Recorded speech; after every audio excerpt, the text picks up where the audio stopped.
할렐루야. 자, 오늘 이 시간 우리 주님께 나오신 저와 여러분들을 환영하며 축복합니다. 자, 오늘 주시는 귀한 말씀이 정말 오직 하나님의 말씀이다라는 그런 믿음을 가지시고 이 시간 우리 주님께 나아가시기를 바랍니다. 늘 말씀을 드리지만 오늘 주시는 말씀도 제가 지용촌 목사가 여러분들께 전해주시는 말씀이 아니라 우리 하나님께서 저 지용촌 목사에게도 또한 여러분들에게도 함께 전해주시는 하나님의 말씀인 줄로 믿습니다. 언제나 그런 믿음을 가지시고 정말로 우리의 마음을 옥토와 같이 정말로 기경하셔서 정말로 그래서 우리의 마음의 밭에 말씀의 씨앗이 잘 심겨지는 그런 시간이 되기를 바라고요. 그래서 우리 인생 가운데 30배, 60배, 100배, 1000배, 만배 귀한 결실을 거두시는 저와 여러분들이 되시기를 간절히 축원합니다.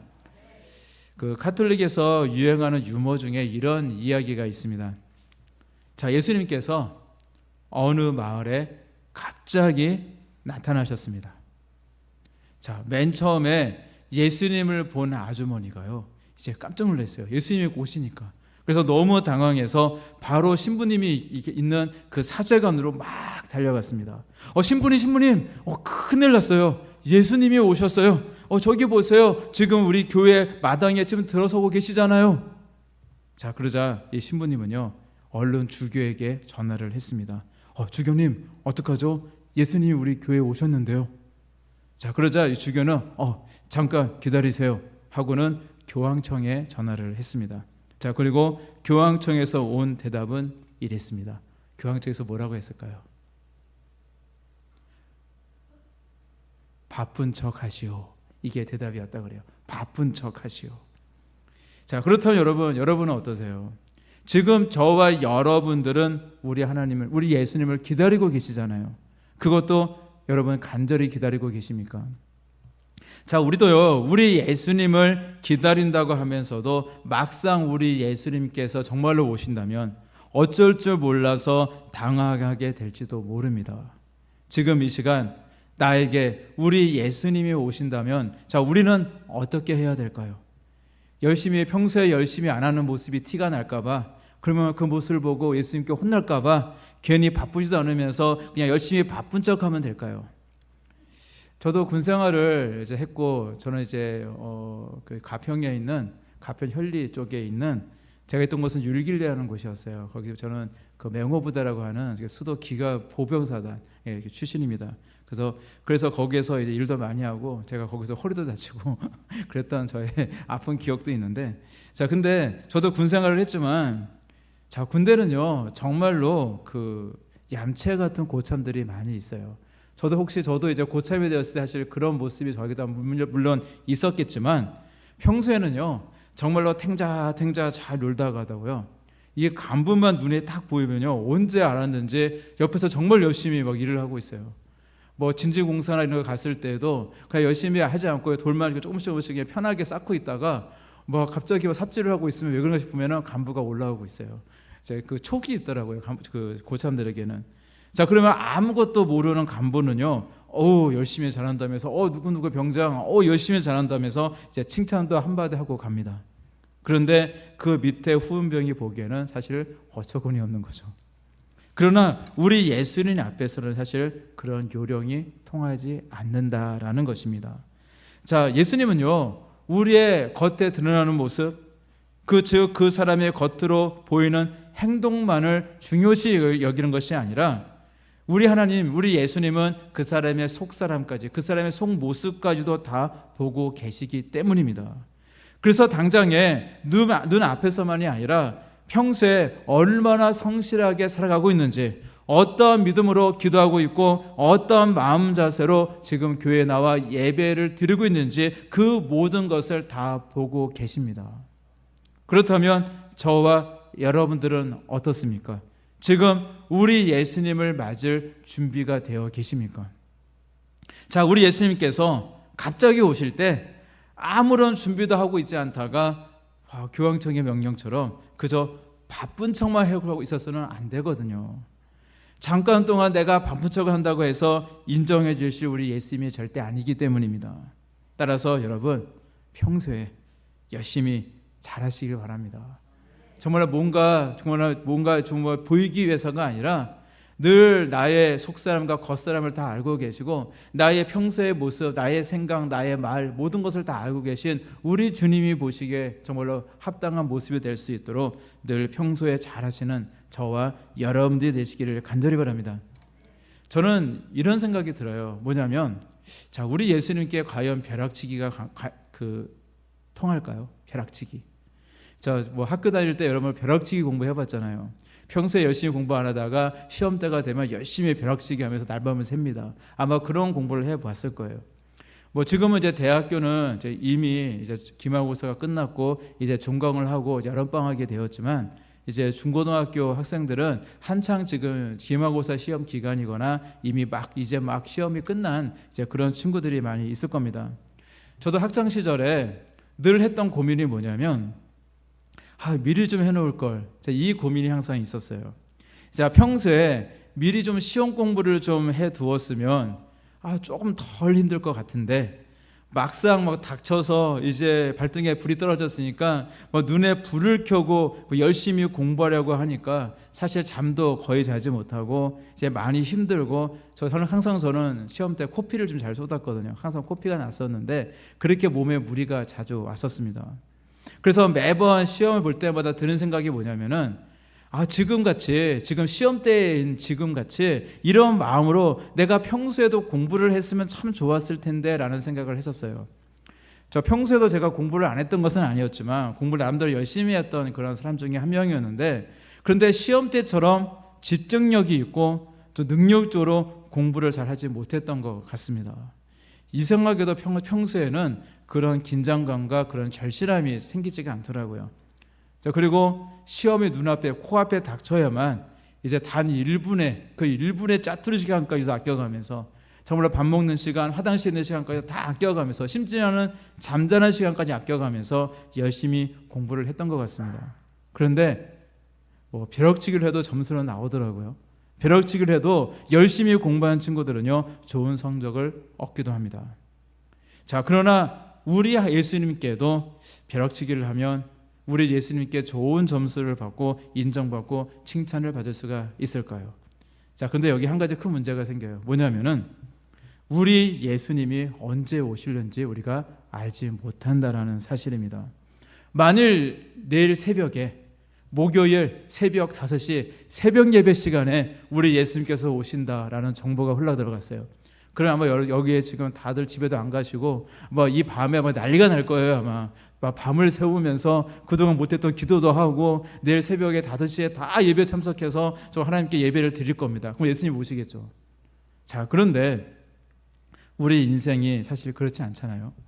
정말로 우리 예수님이 언제 오신다라는 것을 내가 안다면은 정말로 그동안 했던 공부도 하고 성경도 열심히 묵상하고 하나님이 맡겨주신 일, 쌓아놓은 일도 열심히 하고 정말 학생들이 벼락 공부하는 것처럼 그렇게 아주 바쁘고 분주하게 그렇게 밤을 지새울 것입니다.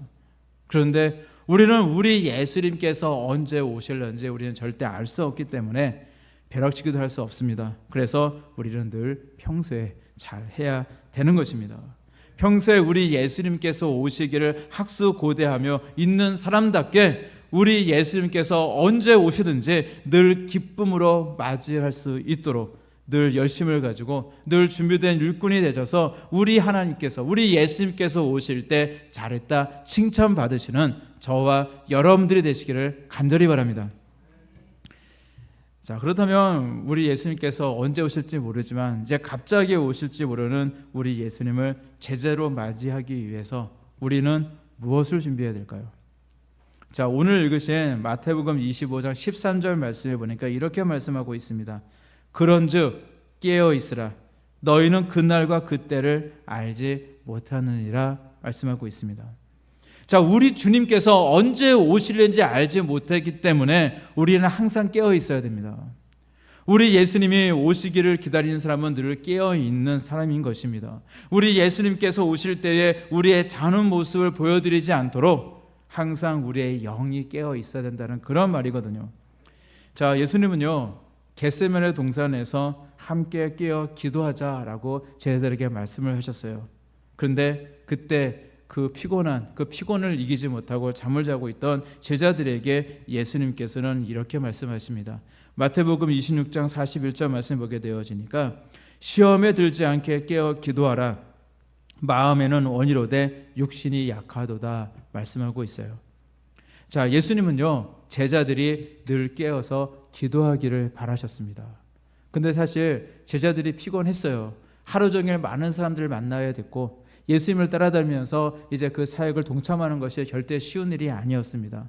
그래서 예수님도 잘 아셨습니다. 그들의 육신이 연약해서 그들이 졸 수밖에 없고 잘 수밖에 없다는 것도 알고 계셨어요. 그럼에도 불구하고 우리 예수님은 늘 깨어 기도하기를 원하셨던 겁니다. 그들의 마음은요, 제자들의 마음은 늘 예수님과 늘 함께하고 싶었고, 특별히 수제자 베드로는요, 예수님을 위해서라면 죽음도 불사할 각오가 되어 있던 사람이었습니다. 베드로가 각오가 없었던 것이 아니에요. 그는요, 정말 예수님이 만일 이제 돌아가신다 그러면 자기도 함께 죽겠습니다라는 그런 각오가 있던 사람이었어요. 그러나 정말로 중요한 순간에 겁쟁이 베드로가 되어집니다. 예수님을 배반하고야 말았습니다. 다른 제자들도 다 마찬가지였어요. 왜냐하면 깨어있지 못했기 때문입니다. 우리 예수님께서 겟세마네 동산에서 정말로 그 땀방울이 핏방울이 되도록 간절히 기도하실 때에 함께 깨어 기도하자라고 말씀하셨는데, 베드로는요, 피곤에 지쳐서 처음에는 기도를 하려고 했겠죠. 하지만 그대로 잠에 들고 있었습니다.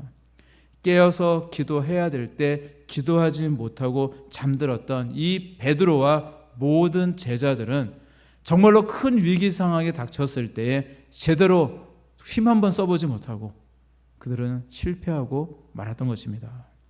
우리 예수님이 로마 그 군사들에게 붙잡혀가던 그런 일이 닥치게 되었을 때 정말로 그 전날, 정말로 그들은요, 정말로 그날, 그 당일날이죠. 그날에도 그들은요, 저는 절대 예수님을 떠나지 않겠습니다. 절대 예수님 배반하지 않겠습니다. 예수님과 함께 죽겠습니다 했던 제자들이었는데 모두가 다 시험에 들어가지고 무너지고 쓰러지고 뿔뿔이 다 도망치고 말았던 것입니다.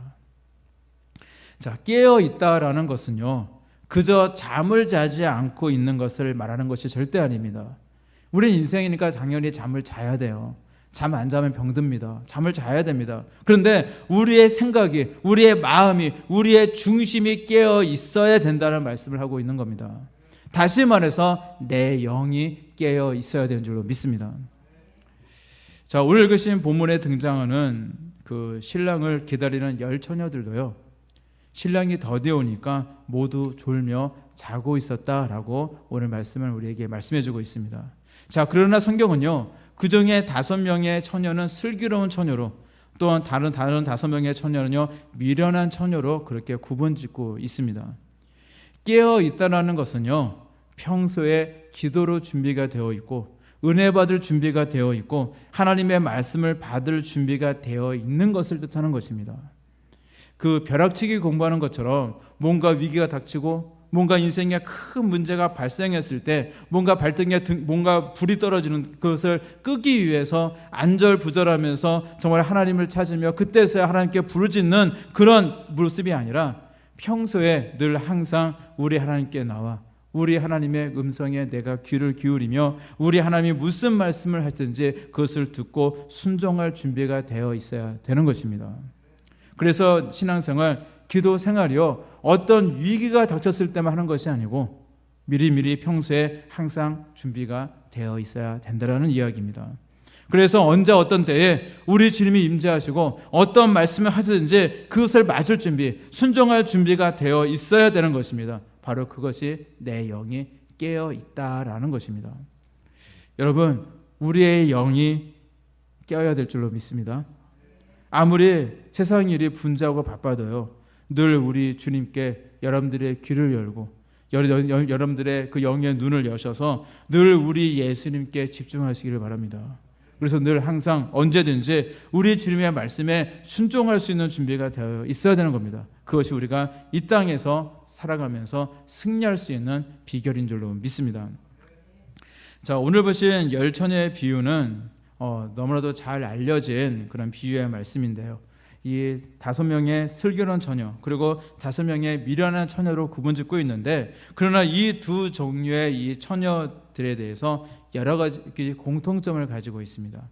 먼저 그들은요 다 같이 혼인잔치에 청함을 받았습니다.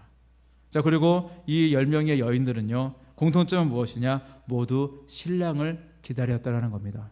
그리고 또 한 가지 공통점은 모두 다 신랑을 맞이하기 위해 등을 준비했다라는 것입니다. 자, 그러나 여기에서 가장 중요한 그 부분에서 차이가 있습니다. 뭐냐면은 슬기로운 5명의 이 처녀들은 등과 함께 기름을 충분히 준비를 했습니다. 그래서 지금 당장 신랑이 오시면 이 밤새 이제 등을 켜놔도 정말 될 정도로 정말로 이 밤새 등을 켜야 된다는 그런 생각을 가지고 미리 기름도 충분히 준비해 두었던 것입니다.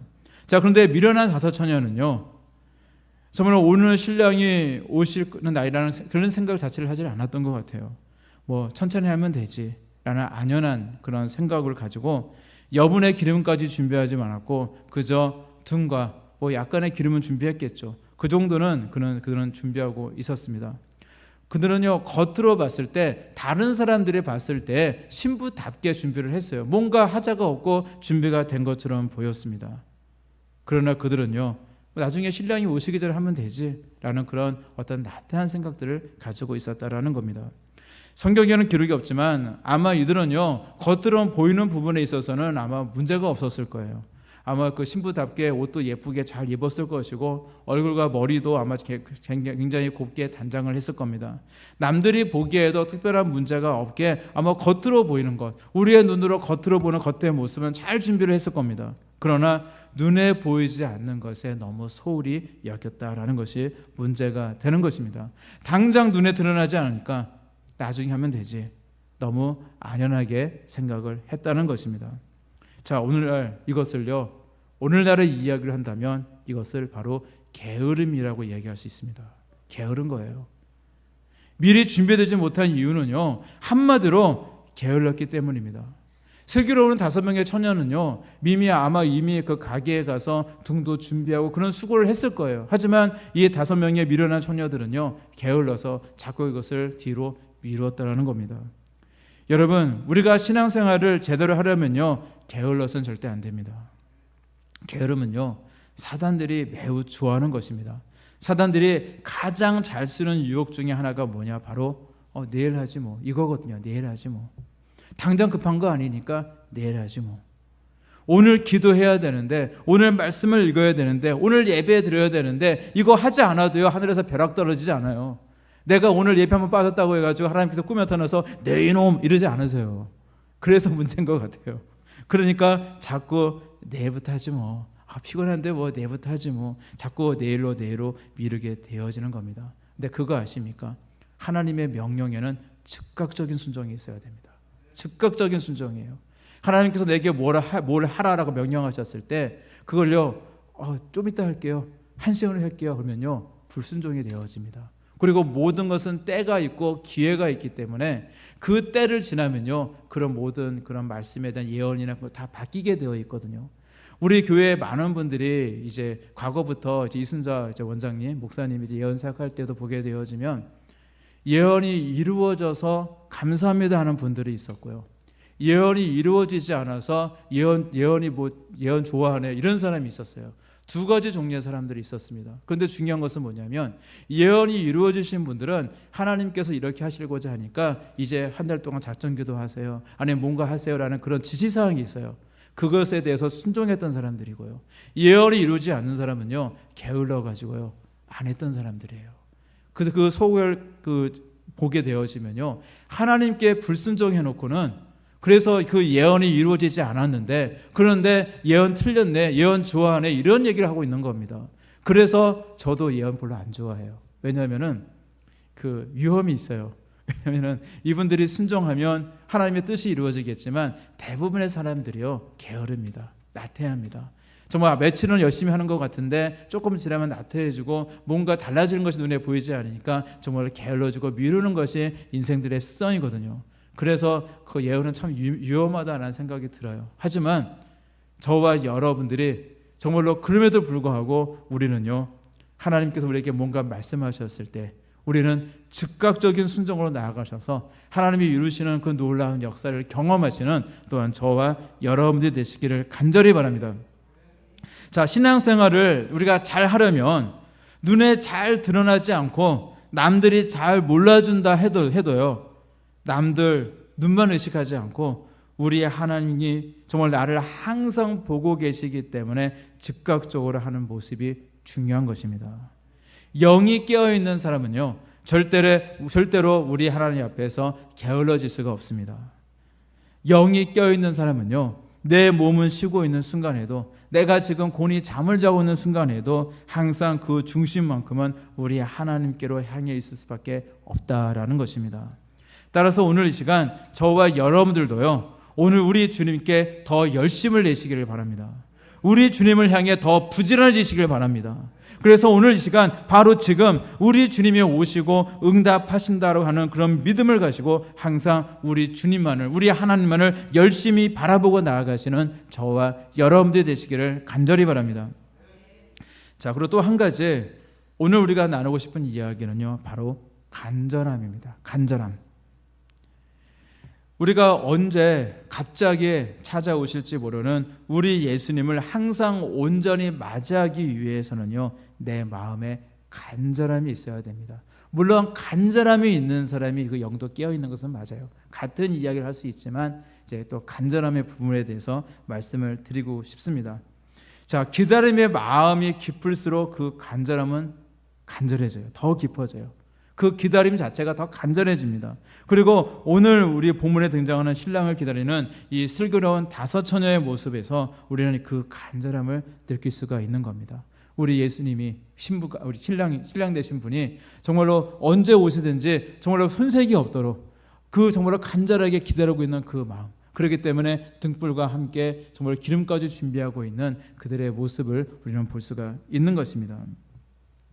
자, 우리 주변에 보면요, 뭔가 열심히 그 사진을 찍고 달리는 그런 사진 작가들이 있어요. 얼마 전에 저희 아들, 큰아들 정훈이가 자기 친구가 그 사진하는 친구가 있어요. 영향을 받아가지고 자기도 막 사진 찍어보겠다고 하더니 할아버지한테 사진기도 좋은 거 하나 받아가지고 이제 몇 번 하더니 안 하더라고요. 쉬운 게 아닙니다. 사진 찍는다는 것이 쉬운 게 아닌데, 간혹 제가 등산을 하다 보면은 이제 계양산에서도 간혹 이제 사진을 찍는 그런 분들이 이제 있거든요. 그런데 같은 사진 작가라고 하더라도요, 사실 실력 차이가 있습니다. 어떤 사진 작가는요, 그냥 대충 여러 장 막 찍어놓고는요, 그 중에 이제 가장 좋은 이렇게 장면을 뭔가 하나 좀 걸려라, 뭐 이런 마음으로 열심히 찍는 그런 사람들도 있고요. 그리고 정말로 실력 있는 사진 작가는요, 뭔가 한 가지를 찍더라도 뭐 좋은 대상을 찾아서, 그리고 뭐 각도와 구도와 빛까지 생각을 한대요. 그렇게 해서 섬세하게 사진을 찍는다고 합니다. 그래서 어떤 작가가 이 맹수들이 우글거리는 곳에서 이제 소형 컨테이너 이걸 하나 설치를 해서 그 맹수들이 들어오지 못하도록 설치해서 거기서 그 좁은 공간에서 이 며칠을 보내기도 하기도 하고요. 그리고 그 야생 동물의 그 생태를 담기 위해서 밤마다 그 웅덩이를 파고 담요를 뒤집어 쓰고 그렇게 몇 달을 지내는 그런 사진 작가들도 있다라고 합니다. 그리고 감동적인 한 장면을 위해서 눈 쌓인 높은 산을 오르는 그런 분도 있고요. 그리고 어떤 분은 뜨거운 사막 가운데 지나가는 그런 분들도 있다라고 합니다. 이처럼 오랜 기다림도 없이 그냥 눈에 보이는 대로 막 그냥 쉴 새 없이 셔터만 눌러야 되는 그런 아마추어 사진 작가도 있지만, 이렇게 한 장의 멋진 장면을 정말 위해서 간절히 기다릴 줄 아는 진정한 그런 프로 작가들도 있다는 것입니다. 그리고 이들의 차이는요, 기다림의 깊이부터가 다른 것입니다. 여러분, 우리들도요, 이러한 간절함이 있어야 됩니다. 간절함이 있으면요, 조금 더 인내하고 조금 더 참고 기다릴 수가 있는 것입니다. 간절함이 있으면 조금 더 우리는 힘을 낼 수가 있는 거예요. 그런데 이 간절한 기다림은요, 맹목적으로 마냥 기다리는 그런 기다림이 아닙니다. 간절하기 때문에 더욱 간절하게 정말로 이 5명의 슬기로운 처녀처럼 그 만남을 준비하게 되어진다는 거예요.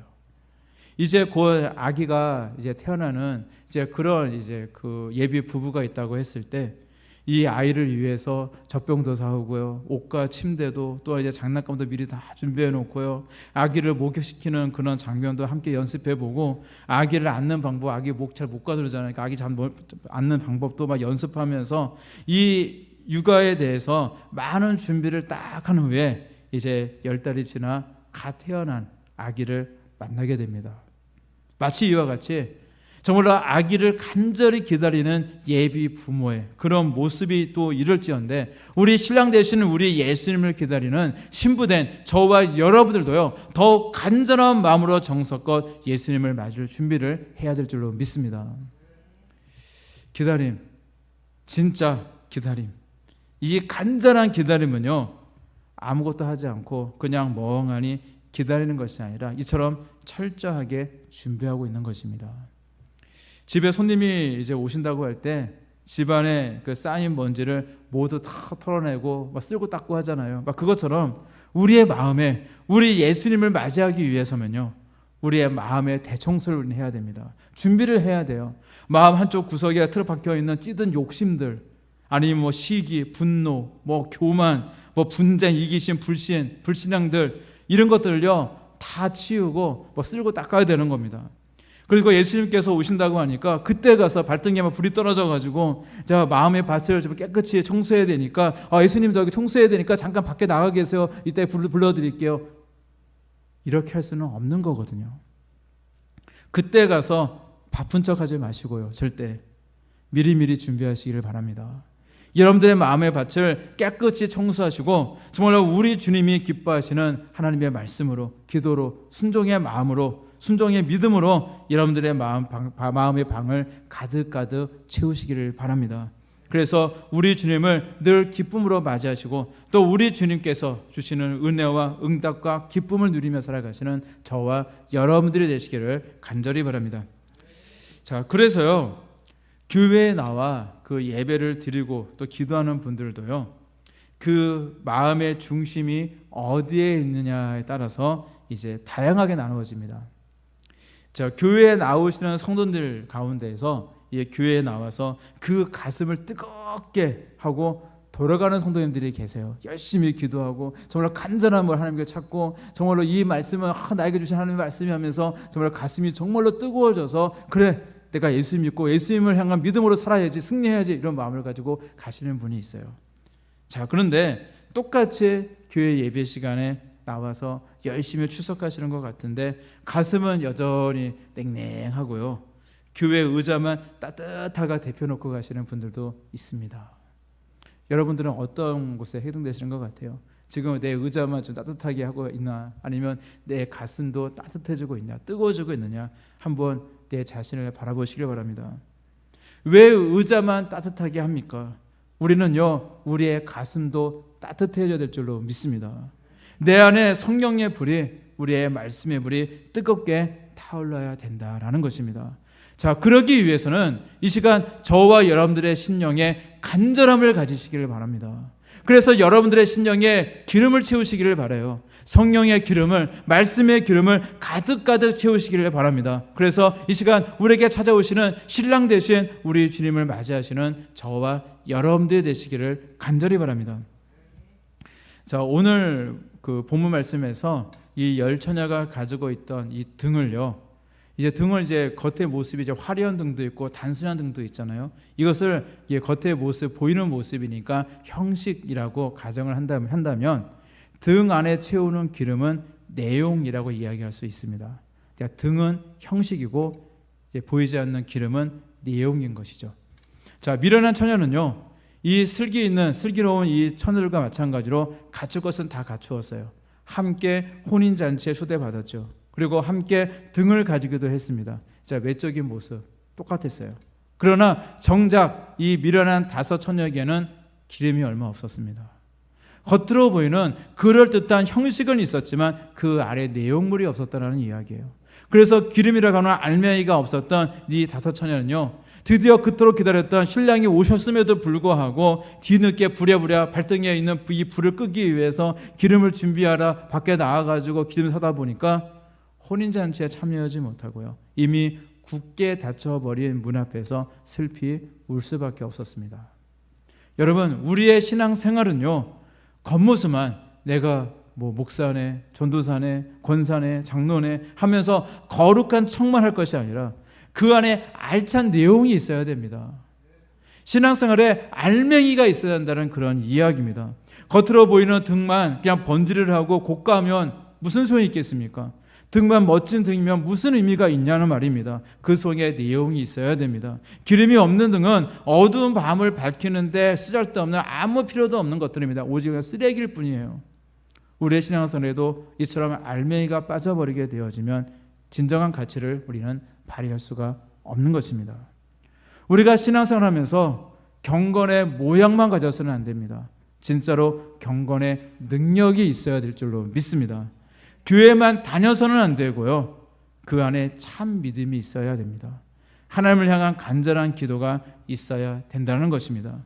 우리의 입술로만 이렇게 하십시오, 저렇게 하십시오 하는 그런 좋은 말, 거룩한 말만 번지르르하게 흐를 것이 아니라 그 말에 합당한 믿음의 행위가 우리에게 있어야 될 줄로 믿습니다.